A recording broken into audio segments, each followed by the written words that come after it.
My Lord. I am starving. Gross. I'll just grab a Greek yogurt.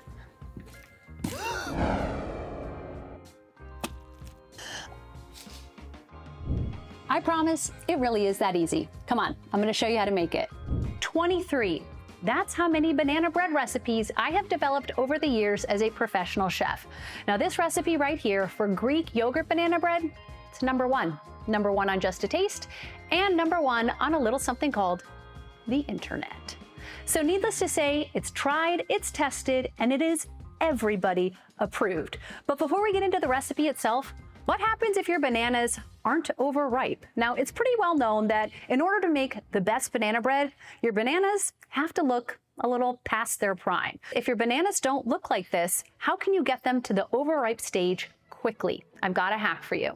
Take your perfect bananas, pop them onto a baking sheet, and then stick them into the oven at 350 degrees for about 10 minutes, just until they turn totally black. And I promise you, the insides of the bananas are almost gonna be the consistency of baby food, rich, caramelized sugars, so creamy and perfect for banana bread. But because I've got these super ugly ones here, let's get rid of these first. Before we get to the wet ingredients, we're gonna start with a big bowl of our dry ingredients. I'm using 2 cups of all-purpose flour. If I've said this once, I've said it 100 times. We're gonna do the spoon and level method. So aerate the flour and then spoon it into the measuring cup. And what this does is it prevents you from using too much flour by compacting it into the cup. A little tap, level it off, and into the bowl. To the all-purpose flour, we're gonna add a 1/4 cup of brown sugar. And I really worked on balancing the ratios of the brown and the white sugar in this recipe. You want the kind of perfect balance of the molasses flavor and the moisture that the brown sugar provides, but you also want the intense sweetness of the regular granulated sugar. So it's a 1/4 cup brown and then a 1/2 cup of regular sugar, a good heaping 1/2 teaspoon of kosher salt, and then a teaspoon of baking soda. And this is baking soda, not baking powder, which is gonna be important in a minute because we're gonna be using an acid to activate this leavener and make sure that our bread is nice and fluffy and spongy and not dense. Give that a good whisk. And the great thing about this banana bread recipe too is you don't need a stand mixer, just 2 mixing bowls, a little bit of elbow grease. We're gonna set this to the side, and now let's work on the wet ingredients. Get those ugly, gross, disgusting bananas that you wanted to throw in the trash, and let's make something delicious. So we're gonna use a spoon. You could also use a masher. You could use a pastry blender. I should be using a fork for this. Hold, please. Back with a fork. If you don't have a pastry blender or a masher or anything like that, just use a good old fork. We're just gonna mash these until they are completely smooth here. And obviously, the more ripe the bananas, the softer they are, the easier they are to mash. And the great thing too is I keep a ton of bananas stored in the freezer. When they hit that overripe moment and you don't want to make banana bread at that exact second, toss them into the freezer and then you can thaw them in the microwave and they'll have this perfectly sweet, amazing caramelized flavor and that ideal consistency. To the mashed banana, it's time for the star ingredient of this recipe. And I think this is the reason why this recipe has gone so viral. We are gonna pack every single slice of this banana bread with Greek yogurt. To the 3 bananas, I'm adding an entire 1/4 cup of non-fat, plain Greek yogurt. You could use whole fat. I've even done this with vanilla yogurt before, so add that yogurt there. That's the acidity that we're gonna use to activate the baking soda and make this the most unbelievable texture on the planet. Let's finish up our wet ingredients here. Another superfood powerhouse ingredient. I love extra virgin olive oil for this. 1/4 cup. Okay, olive oil, Greek yogurt, mashed bananas, splash of vanilla extract, 2 eggs, I need a garbage bowl. Where's Rachel Ray when we need her? Oh, giant shell. Woohoo, close your eyes, gone. Borrow your whisk from your dry ingredients there and mix this all together. I love this recipe because it comes together so quickly in just 2 bowls, and I actually have a 1 bowl version, and that recipe is also on Just a Taste. That was inspired by my son Julian, who one day was cooking with me and just started dumping everything into the same bowl, and we just rolled with it, and it turned out great with a few minor tweaks. So speaking of dumping everything together, we're gonna add our wet ingredients to the dry ingredients and fold just until they're combined.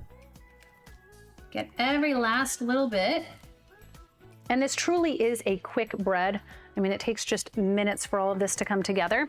Now, when you're stirring, it's kind of like pancake batter. We want the wet and the dry to get incorporated, but we don't want to overmix because otherwise that gluten in the all-purpose flour is going to get really tight and then it's going to make the bread super dense. So just mix until all of that flour has been incorporated into the batter.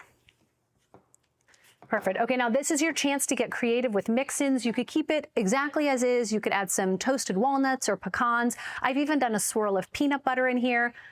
This loaf's for my kids, so a lot of chocolate chips. Fold those in. Now, equally as important as this batter that we made here is the pan and the way we're gonna cook it. I feel like this is most people's downfall when it comes to cooking banana bread. The number one issue everyone has is the sides of the bread cook, the top of the bread appears cooked, but the center is completely raw. Not anymore, and not with this recipe. Grab your loaf pan, piece of parchment paper. I've cut this so that it fits exactly in the base of my pan here. This is gonna be kind of our handle so that we can easily lift the bread out. But before you add your parchment, we don't want it flying around in the oven and collapsing onto the top of the bread. So grab a little cooking spray, spray the inside of your pan, all four walls, and that's our glue. Now we add parchment paper on top. Little trick here, these are all metal office clips. Now I get this question every single time I post about this hack. Isn't that plastic, Kelly? Isn't it gonna melt in the oven? These are all metal. So I'm just gonna clip this to the bottom here. Just like that. And that's gonna hold the parchment paper securely in place so we can spray one more time. Now this is your no-fail banana bread setup. All we're missing now is the batter. Pile it in. Now I always like to stud the top of the banana bread with whatever I'm using as a mix-in, just to kind of indicate to people that that's the flavor profile. And plus, my kids are never gonna say no to extra chocolate chips. So a few extra chocolate chips on top.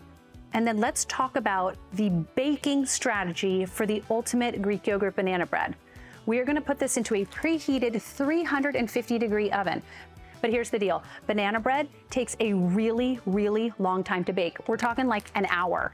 And in that hour, you want both the center to cook, the sides to cook, the top to cook, but you don't want the bottom to get too brown, and you don't want the top to cook before the entire center has a chance to bake. So we're gonna bake it for 45 minutes, and then you're gonna place a piece of foil just tented loosely over the top for the last 15 minutes. I promise you, you do that with any banana bread, and you're gonna have a perfect loaf every single time.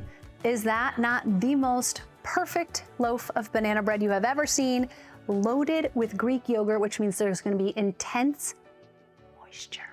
Moist, so moist. This video is really taking a turn. We're just going there. So now we are gonna take those clips off. This is fully cooled at this point. Very important, the loaf needs to cool completely in the pan.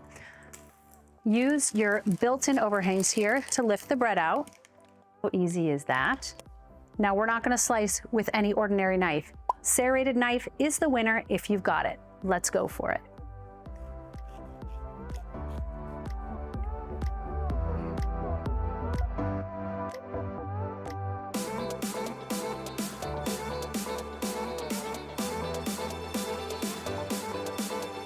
That right there, that's like the baker's report card. If it's baked all the way through in that very centerpiece, A+, round of applause, you win. And with this recipe and this technique, I guarantee your banana bread will be perfect every single time. 1, 2, 3. Shit. I went high! I go low, you go high. Try again.